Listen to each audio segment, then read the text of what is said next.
Giving the clones personalities was one of the worst ideas ever.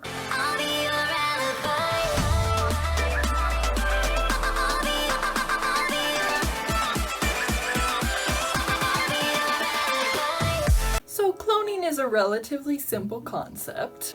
It's creating a carbon copy of something, a replication that is identical to the first. But somehow this simple concept managed to go straight over Filoni's head, and he decided it'd be a great idea to make the clones individuals. And just like that, a slew of inconsistencies cropped up in the Star Wars universe. In Attack of the Clones, we're told that the clones are totally obedient, and we can see for ourselves their uniformity. Introduce individualism into that, and you have a major problem. Any clone who would disobey or question orders was naturally considered defective.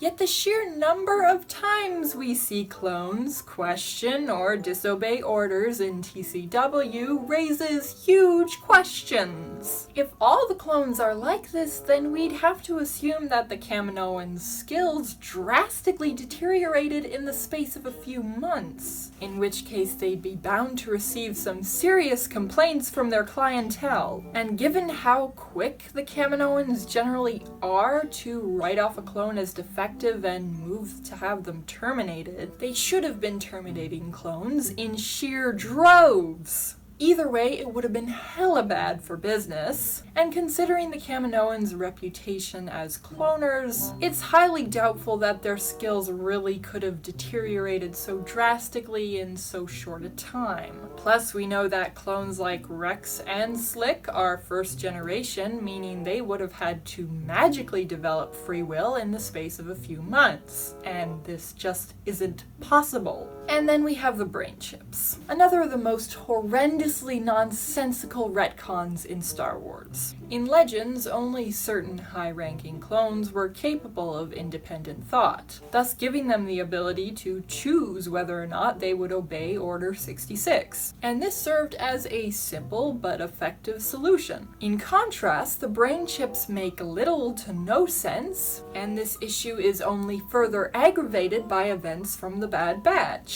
We're supposed to believe this chip, which can somehow be rendered ineffective by genetic mutations, or even by sheer willpower, is supposed to erase its victims' personalities as soon as they hear the words "Execute Order 66, making them all uniform, which, reminder, was what they originally already were and should have stayed as. And despite the fact that Order 66 is never rescinded, and the Empire is more or less depending on the brain chips to stay active so as to help them seize and maintain control, we know the effects eventually do wear off and return the victim to their former state, but we also know there are clones such as Cutler Quain who never hear Order 66, making the chip essentially useless. And then we have cases like Hauser and his men who seem completely unaffected by the Order. And as of yet, I've been unable to find any official explanation as to why this is, leaving me wondering whether or not they just didn't hear the order, in which case if there's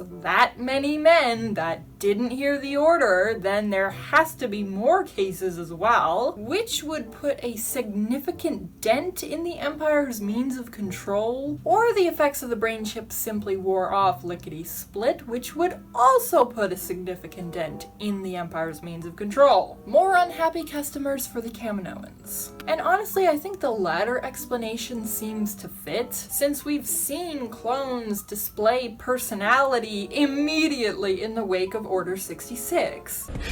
Another member added to the sad batch.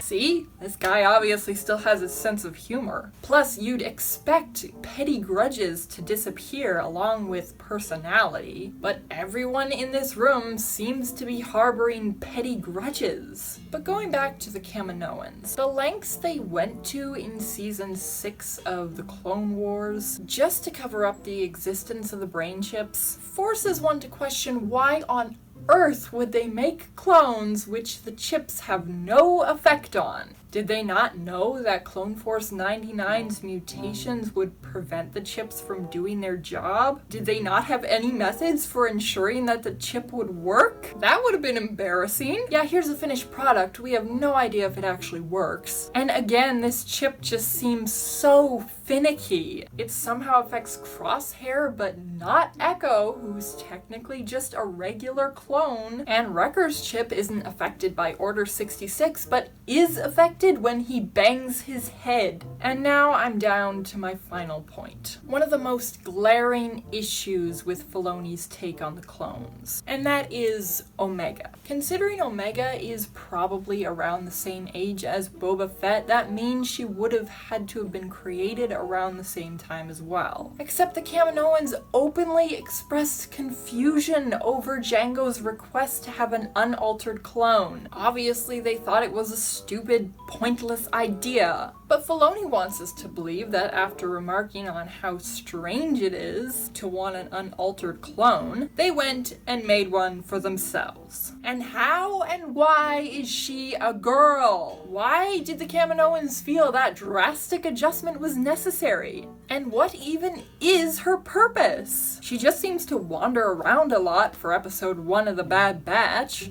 Don't you have, some places to be? No. There is a slight implication of the Kaminoans performing tests on her, but we're never told why, and they never really seem to have a burning need for her until after the Empire severs their contract. Heck, I don't blame the Empire. I would have taken one look at the disaster show the Kaminoans were running and say, no thank you, I'll take my business elsewhere. Anyway, that's all I have for you today. If you enjoyed, be sure to like, subscribe, and hit the notification bell to stay tuned for all future content on this channel. I'm your alibi, and I will see you next time.